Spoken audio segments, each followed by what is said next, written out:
I thought joining the WNBA meant instant respect. I really did.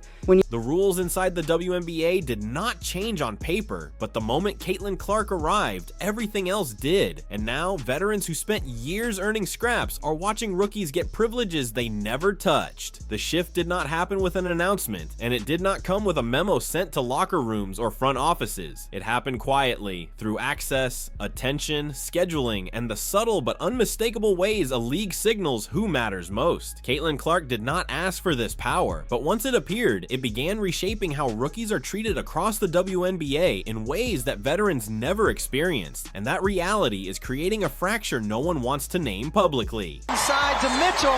Those two have such a great connection, especially when Kelsey Mitchell is in a corner and can make that baseline cut.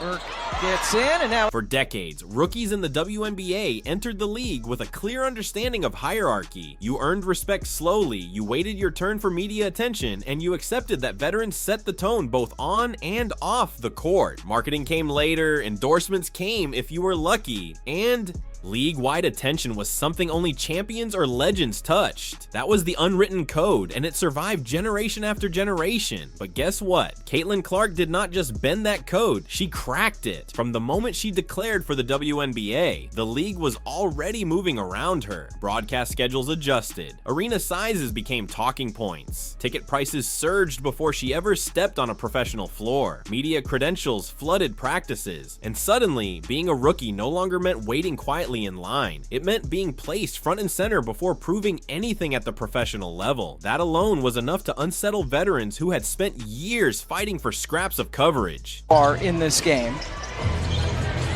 Clark directing traffic, and then steps back with the three over Breanna Stewart. Inside locker rooms, the contrast became impossible to ignore. Rookies associated with Clark's era began receiving immediate national attention, larger endorsement conversations, and direct access to platforms that veterans had been told for years simply were not available. This was not about jealousy in the petty sense. It was about fairness, timing, and respect. Veterans were not angry that the league was growing. They were angry that the rules seemed to change only after they had already paid the price. Hold on for what's coming, because this frustration did not stay theoretical. Around the league, veteran players began noticing subtle differences in how rookies were protected and promoted. Media training arrived earlier, interview opportunities expanded. Travel conditions, while officially equal, suddenly felt different when cameras followed certain players everywhere. The spotlight itself became a form of privilege, and it was no longer distributed evenly. Caitlin Clark became the symbol of this change, not because she demanded it, but because everything around her accelerated at once. When rookies before her struggled for basic recognition, Clark entered a league already built to amplify her voice. That reality forced veterans to confront an uncomfortable truth. The league they helped build was finally profitable, visible, and culturally relevant, but they would not be the ones benefiting most from that transformation. They understand what she's seeing, they understand how to move, and if they're open,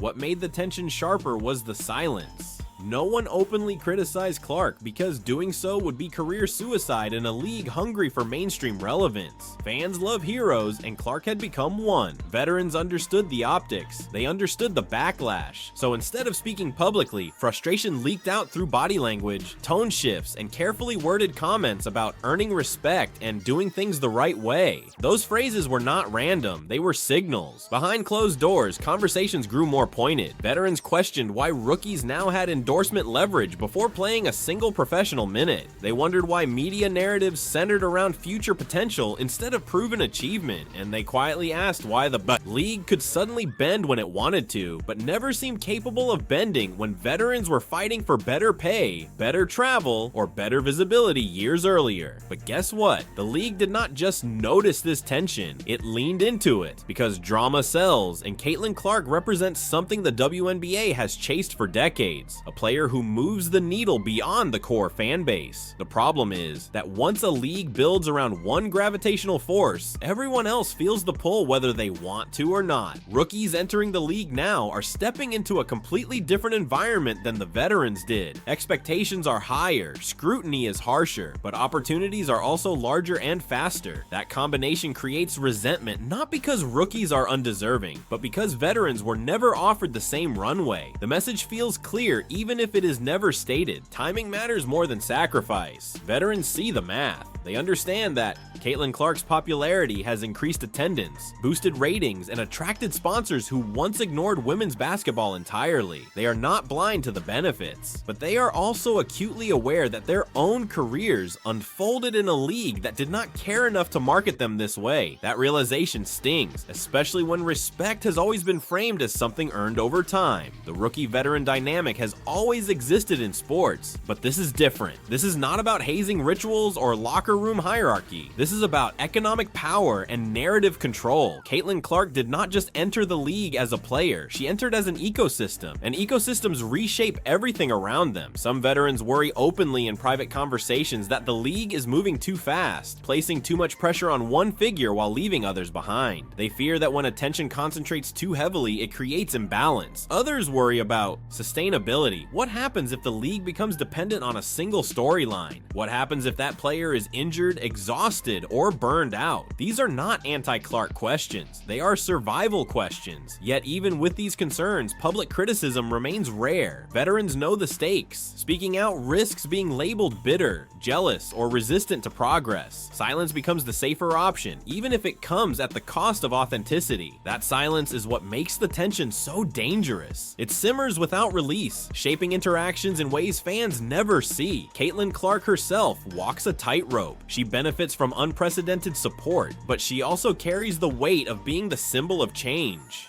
Every privilege she receives is magnified, every mistake is amplified, and every success reinforces the belief that the league's gamble was justified. She did not create this system, but she lives inside it. The real shock is not that veterans are frustrated. The shock is that the league allowed this divide to form without addressing it openly. Instead of bridging generations, the WNBA appears to be letting market forces dictate hierarchy. Rookies aligned with star power rise quickly. Veterans without viral appeal fade quietly.